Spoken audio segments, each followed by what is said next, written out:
does that make it even more difficult for Hillary, as opposed to if, he stays ultimately?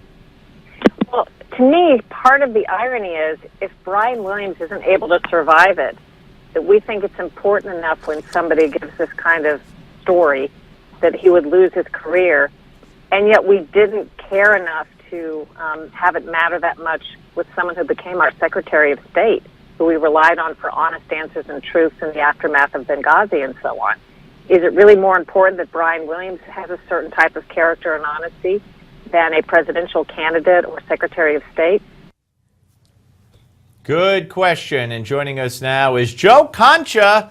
Don't touch that dial because he's coming up very soon. The host of the Daily Wrap right here on NewsmaxTV. Also, of course, columnist for Mediaite.com. Here he is. How's it going? Good. I don't think we've been together in the same studio since the show. Congratulations. I almost sat in your chair, which when I get to it at 6 o'clock, well, it's nice and warm. At 6 o'clock, though. That's true. It's a great chair. All right. So we got someone else sitting in Brian Williams' chair. What a segue, right? Wow. Well done. And he's never coming back.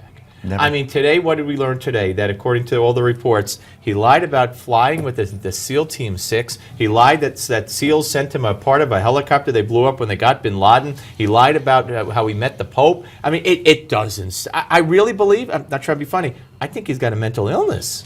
I'm at that point now. Yeah. I wasn't there before. Before, I thought he wanted to be the most interesting man in the world from the Dos Equis commercials. Like, hey, he's the guy that tells the story so he can get chicks, which I never quite understood because you look at the resume.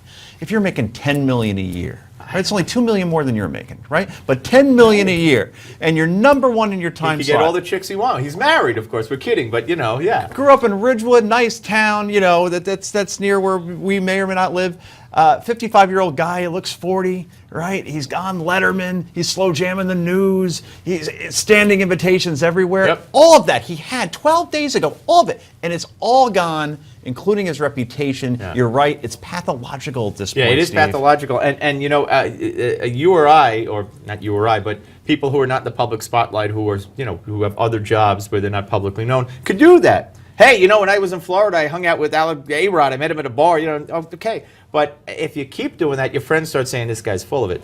If you're the news anchor, and you're perceived as being full of it, you can't be the news anchor anymore. No, you can't put Humpty Dumpty back together in 6 months. I know the suspension's there. The one that got him, and this came out today as well, the Berlin Wall. Yeah, the Berlin Wall. He said he was at the downfall of it. Now, not so much the lie. It's who was the only reporter that was there at the time was Tom Brokaw, who does not like Brian Williams. Right. Always saw him as like the blow-dried guy, never got his hands dirty. He's getting a job because of politics or because he's a good-looking guy and maybe Tom didn't want to go. But the fact that he said he was there when Tom was there, you bet that Tom Brokaw went to whoever he had to within NBC News, Steve Burke, Deborah Turnus, and says, you got to get this guy out of here. Now he's insulting me. Yeah, well, I wonder what they're going to do. I wonder if they're going to stick with Lester Holt for the foreseeable future, and then as we get to the 4th month, 5th month, start rotating other people in, looking for an unannounced permanent replacement.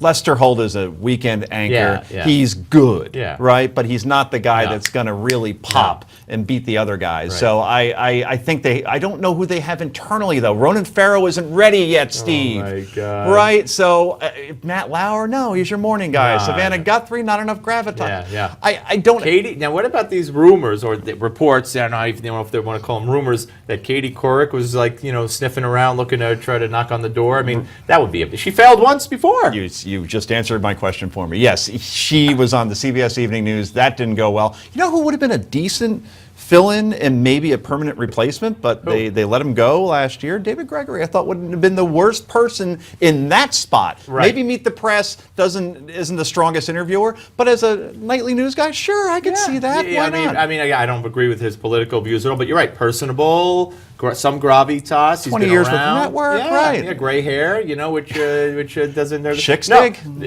Back to the chicks. See, we're back to the chicks. It always goes back to the chicks. But that's a very good point. And Katie Couric. Let's go back to Katie Couric. What always got me. We only have a minute. Remember. I don't know how to end my show. She'd go out there, she'd put her legs out she'd sit on the front of the desk, so you could see her legs, which, by the way, I'm sorry, not the most attractive female legs I've ever seen. Wow. But this is even worse. I don't know how to end the show. Why don't you send me recommendations? How should we end the show? That was ridiculous for a news show of that magnitude. Are you kidding me? I was going to do that in the Daily Brat tonight. You just ruined my segment. Unbelievable. Yeah, well, so she's not going to get it. It's going to be interesting. No, she won't. But we'll see you on YouTube tonight when everybody this goes viral and the whole why? Because I said Katie Couric. Couric's legs aren't that great. No. For my taste, they're a little too skinny. What can I tell you? There are a little bit. Yeah, Eat see? a burger. Eat Now a we're burger. both going down together. All right. Don't forget the Daily Wrap coming up next at 6 p.m. Eastern right here on Newsmax Television, ladies and gentlemen. And thank you, Joe. Appreciate Thank you, it. Steve. Okay, when we come back, we will be joined by who's next? Oh, yeah. We're going to be joined by the head of the communications at the University of Virginia Center for Politics, Kyle Kondik. I get so excited talking about Katie Couric's legs. I can't remember. How do you end this segment? I don't know. But first, we're going to take a look back at the day we lost the king of rock and roll, Elvis Presley. And I remember that day. I know where I was. I was driving to work at McDonald's. All right, that dates me a little bit. And it's coming up next right here on Newsmax Television. Don't go away.